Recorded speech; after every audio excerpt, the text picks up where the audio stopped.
passé hier, je crois que nos autorités du parti, notamment le secrétaire permanent adjoint, le secrétaire permanent Emmanuel Ramazani Chodari, ainsi que les coordonnateurs du FCC ont réagi. Et en gros, la réaction est claire. Ce qui s'est passé hier n'était pas une manifestation de colère de qui que ce soit ou d'une quelconque portion de population que ce soit. C'était bien planifié, organisé par l'IDPS parce que le secrétaire général Augustin Kabouya était clair. Comme ils ne savent pas se défendre ou défendre leur position sur ce projet de loi, ces propositions de loi, ils avaient choisi l'option de la rue. Instrumentaliser la jeunesse. Donc les jeunes qui n'ont pas lu la loi, qui ne savent même pas pourquoi ils étaient dans la rue. Donc nous ne pouvons pas parler d'une jeunesse à colère. On a bien vu une catégorie de la jeunesse, donc déjà achetée, manipulée, intoxiquée contre les institutions. Et donc là, il n'y avait pas de peuple ou en colère ou quoi, pour qu'on nous dise aujourd'hui qu'on a compris le peuple en colère. Il n'y a pas de peuple en colère. Les projets de loi, ce sont des projets qui ont été montés ou proposés par des députés élus, parce que les députés élus viennent au Parlement avec des agendas après avoir récolté les difficultés au niveau de la base. Et personne ne peut dire aujourd'hui que les besoins qu'il y a pour que le parquet soit réglementé dans notre pays de manière à ce que lorsqu'on parle de garde à vue pour 48 heures, que ça soit réellement 48 heures et après les magistrats qui lui vous a arrêté, après 48 heures, il soit dépossédé de ces dossiers-là. Ça c'est une réforme nécessaire que toute la population et dans tous les territoires, partout où il y a des OPJ, partout où il y a des parquets, qu'on attend les bras ouverts par toute la population de la République. Alors on ne peut pas nous dire, une loi qui est en train de réfléchir sur cette matière, que c'est une loi qui a révolté la population, alors que la population voudrait bien que les garanties par rapport à la liberté est garantie pour leur liberté dans la Constitution est protégée. Donc qu'on ne trompe pas la population ici, qu'on ne manipule pas la population et dit que la population est en colère. Non. La question qui est en train sur laquelle on est en train de chercher des solutions et pour laquelle les députés ont proposé une loi, l'honorable Aubin Minakou et son collègue Sakata, je crois qu'il est clair que ce n'était que des propositions et une proposition de loi a un parcours. Je vais vous surprendre en vous disant par exemple, lorsque à la première lecture, la proposition était envoyée au gouvernement et que maintenant ils se sont rendus compte qu'ils l'ont fait passer, ça peut-être lire profondément cette proposition de loi, ces propositions ont été encore une fois examinées par le gouvernement. Et que cette fois-ci, alors que tout le monde était dans cette commission de loi au niveau du gouvernement, ça veut dire essai du FCC, essai du CACH, cette fois-ci, les mêmes propositions ont été adoptées à l'unanimité par tous les ministres qui étaient dans cette commission de loi. Et alors, pourquoi vouloir instrumentaliser la jeunesse, qu'il y a des lois contre la Constitution? Il y en a même qui commencent à dire, comme l'a répété hier dans sa déclaration de son secrétaire permanent, à Lubumbashi, c'était carrément ne touche pas à l'article 220. Donc vous comprenez bien qu'il y avait bien des gens jetés dans la rue, sans savoir pourquoi ils sont dans la rue. Mais la loi en elle-même ou les propositions de loi en elles-mêmes, c'est simplement la recherche des solutions à tout ce que les gens connaissent lorsqu'ils sont face des magistrats du parquet. Mais Sokambere, pourquoi aujourd'hui, à partir des réformes, au moment où les magistrats eux-mêmes ne veulent pas de cette réforme? Mais pourquoi ils vont bien voir? Nous voyons qu'il y a quand même certains articles de la Constitution, entre autres l'article 82 de la Constitution, qui est quand même bousculé en lisant l'esprit et la lettre de ces propositions de loi au niveau de l'Assemblée nationale? 82 de quoi? De la Constitution. Non. Cet article parle plutôt, ceux qui sont en train de parler, ils parlent plus de l'indépendance de la magistrature qui est consacrée au niveau de l'article 149 de la Constitution. Tout simplement parce que lorsqu'on parle du pouvoir judiciaire, l'article 149 vous dit bien clairement que ce pouvoir judiciaire est dévolu aux cours et tribunaux et ils sont énumérés. Bon, si vous prenez la version avant la révision de 2011, vous allez voir qu'à cet alinéa 1, on avait mis l'incise après l'énumération des cours et tribunaux, l'incise qui disait ainsi que les parquets. Mais les parquets ne disent pas le droit. Et lorsque vous allez à l'article 68 de la Constitution, vous allez voir que lorsqu'on énumère les institutions de la République, c'est 1, le président de la République, 2, le Parlement, 3, le gouvernement, 4, les cours et tribunaux, point. À côté des cours et tribunaux, il n'y a pas une autre institution qui est là aussi pour bénéficier de cette indépendance. Donc, lorsque l'article 149 parle de l'indépendance, il voit les juges. Parce que comme je viens de vous dire, sur le plan des institutions de la République, ce sont les cours et tribunaux. Parce que le parquet, c'est quoi? Le parquet, c'est simplement, on regorge les magistrats qui sont là à la recherche des infractions. Donc, ils sont là pour superviser les enquêtes des OPJ, pour enquêter eux-mêmes, rechercher les infractions, poursuivre ce qu'ils estiment à leur niveau comme parquet devant le juge.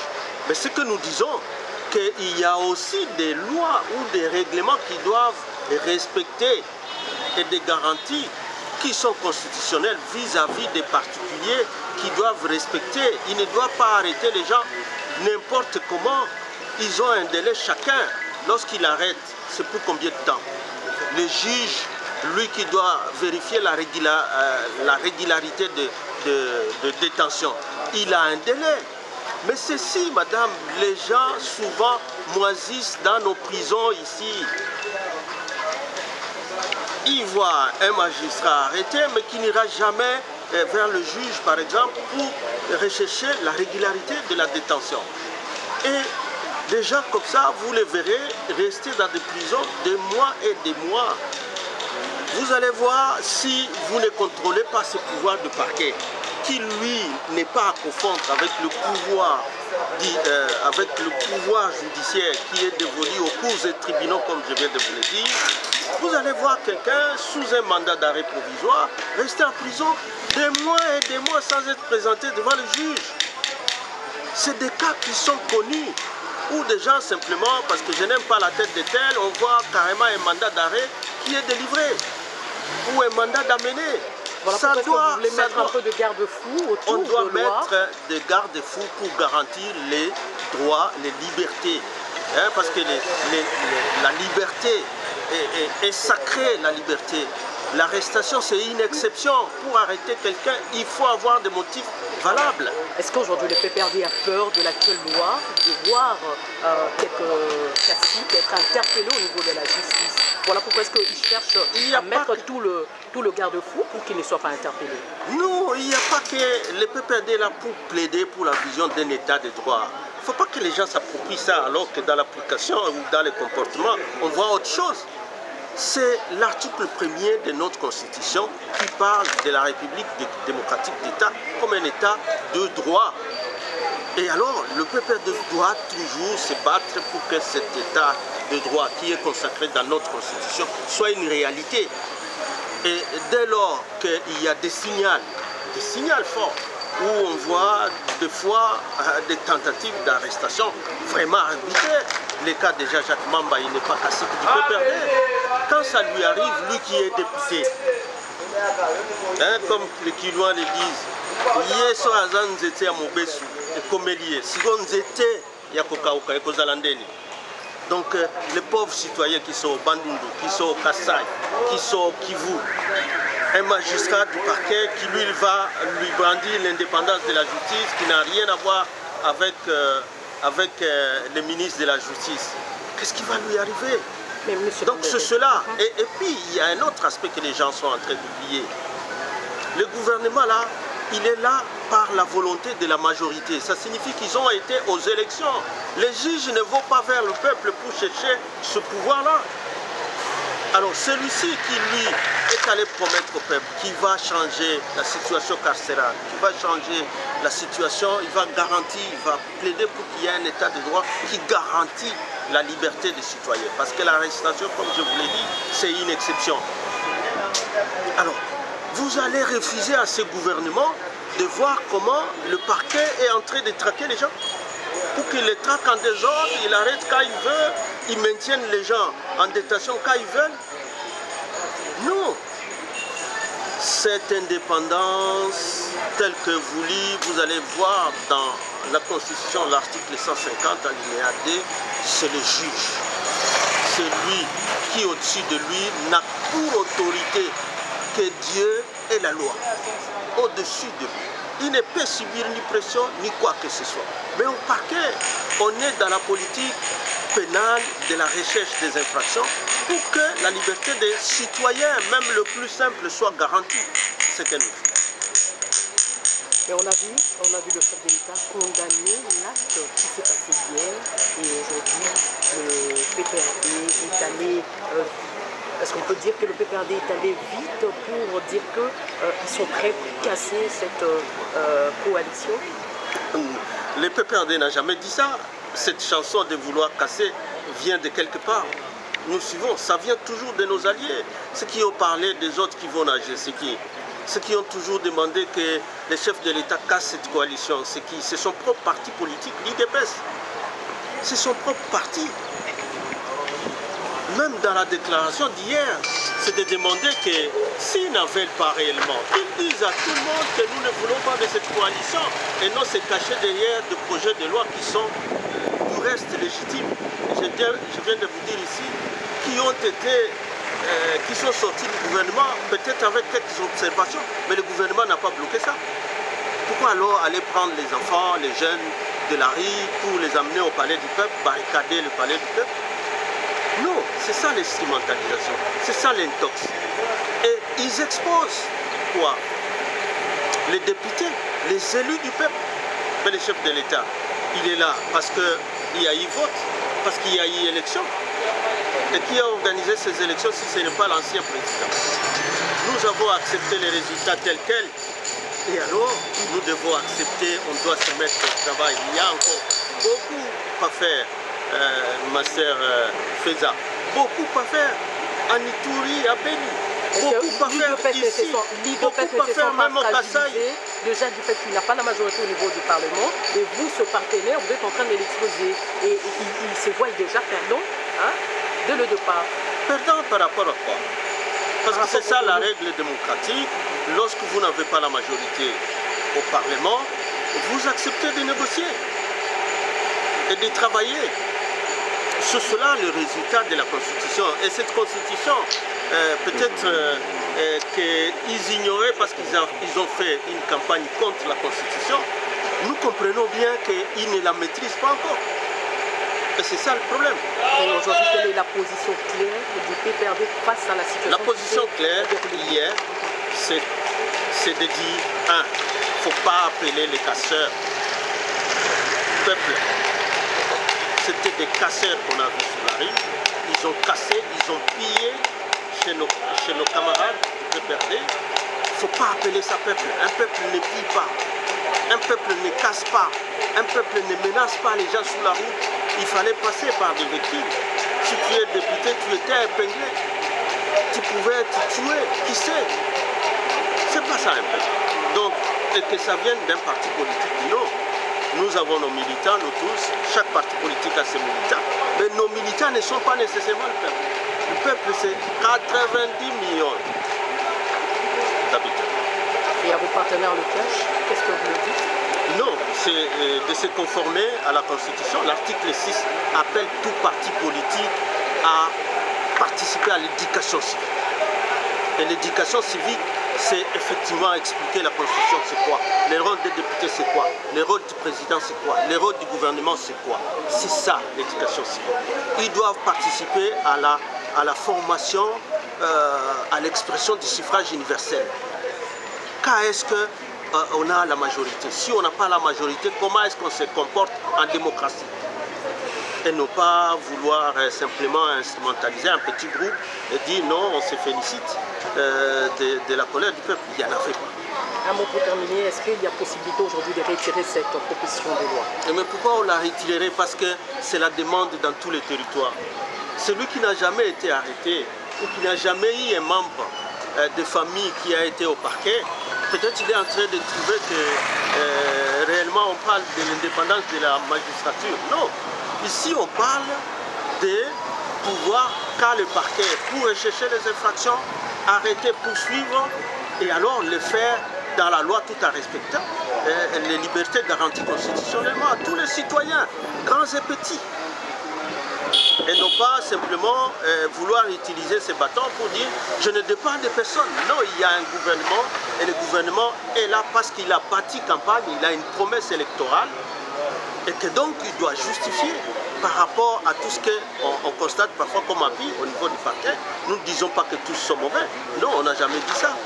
Mais que aussi cette subordination des magistrats du parquet vis-à-vis du ministère de la Justice. Vous l'avez en Allemagne. Est-ce que la population allemande est sous la rue tous les jours? Vous l'avez en France. Il y a même la jurisprudence la plus récente où les syndicats des magistrats. Pays de vieille démocratie, hein? Pourtant, c'est des pays de vieille démocratie. Et chez nous, on voudrait que ce soit maintenant des magistrats, super magistrats, plus que partout au monde. Non, non. C'est comme ça que ça se comporte. Le pouvoir judiciaire, je répète, ne doit pas être confondu avec nécessairement le pouvoir du parquet. Les autres sont là pour dire le droit. Le parquet vient comme parti accusateur au nom de la République, au nom de la société, pour défendre l'ordre public. Mais il n'est que parti. Celui qui va dire le droit, c'est le cours des tribunaux. C'est lui. C'est lui. Et pour terminer, il y a les tractations autour de l'animateur de la CENI. Aujourd'hui, nous voyons la candidature de Ronsard être contestée par l'Église catholique, l'Église protestante. Nous voulons un peu savoir, vous, à votre niveau en tant que politique, vous avez eu quand même de l'expérience par rapport à cette situation. Comment analysez-vous déjà cette controverse autour de la candidature de la CENI? Oui. Vous faites bien de l'appeler controverse, parce que nous, ça nous étonne. On suit tout ça dans la presse, parce que c'était une question de la composante société civile, branche, confession religieuse. Ils se sont mis d'accord pour trouver l'oiseau rare qui va remplacer Corneille Nangaa. Ils ont établi des règles entre eux, confession religieuse. Et on n'avait jamais appris qu'il y avait de problème. Mais c'est dans les communiqués contradictoires que maintenant nous apprenons qu'il y a des contradictions. Et les contradictions viennent qu'à la fin. Parce que lorsque vous suivez le premier groupe, ils vous disent il y a eu un secrétariat technique qui a dû recevoir les candidatures et que ces candidatures qui étaient 24 au départ, le secrétariat technique avait la charge de pouvoir faire la présélection selon un critérium établi par eux-mêmes. Ils ont sélectionné, ils sont partis de 24 jusqu'à 6. Et puis ils ont présélectionné, je crois maintenant sous la présidence du cardinal, ils sont allés de 6 jusqu'à 3. Et les autres parlent de 3 à 2. Et que sous les deux, maintenant un compromis, le consensus n'a pas trouvé, leurs textes disent qu'il faut passer au vote. Ils passent au vote et finalement c'est le nom que tu as cité, Ronsard, qui lui passe parce que 6 quand même la loi de la majorité, 6 sur 2. Bon, et à la fin, les Ronsard là, qui à la présélection, Cholle qui était président, n'avait pas rejeté sa candidature. Quand il y avait 6 devant les cardinals, on n'avait pas rejeté sa candidature. et qu'à la fin que la majorité penche de son côté qui devient diable, qu'on nous rappelle qu'il était de la CENI, qu'on nous rappelle que c'est lui qui contrôlait les opérations, qu'on nous rappelle cette diabolisation-là, c'est une tricherie. Est-ce que le GUIS ne s'est pas senti piégé par la candidature de Ronsard? Mais vu la pression qu'ils avaient derrière cette pourquoi c'est seulement aujourd'hui qu'il faut les diaboliser alors que s'ils avaient mis ça dans les critères bien au départ, la candidature de ce Ronsard-là, encore qu'il n'était pas le seul candidat de la CENI, les Kalamba étaient tous là, je crois parmi les candidatures, mais celui-là, sa candidature est allée jusqu'au bout. Non, je crois que finalement, ce qu'on a toujours reçu comme leçon de démocratie de cette société civile est en train de décevoir tout le monde. Vous mettez en place des règles, des jeux, vous-même, vous violez les règles des jeux, les candidats qui passent, vous vous mettez à les diaboliser. Aujourd'hui, j'apprends que, oh non, on parle d'abord des réformes, il fallait d'abord qu'il y ait des réformes avant de chercher les personnes. Mais pourquoi eux-mêmes avaient présenté des candidats?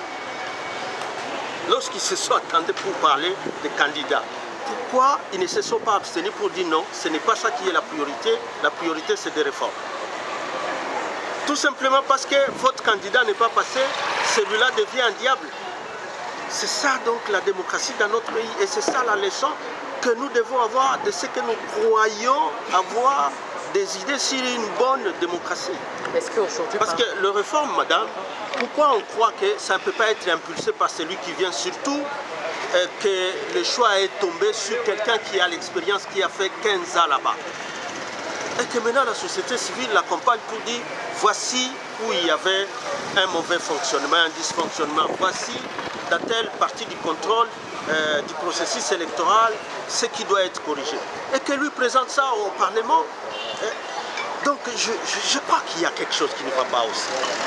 On reproche trop aux politiciens, mais je crois que quand on voit aussi ce qui se passe dans ce processus de désignation de celui qui doit désigner, de celui qui va succéder à Nanga, je crois qu'il y a trop, soit des sentiments, soit chacun qui vient avec le nom de son frère et il tient que ce soit seulement son frère, et il ne voit pas la CENI en tant qu'institution.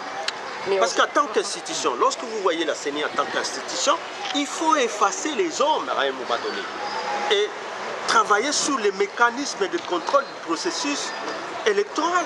Parce que si nous restons sur les choix rien que des hommes, nous allons continuer à discuter et avoir toujours à rester divisés jusqu'à la fin.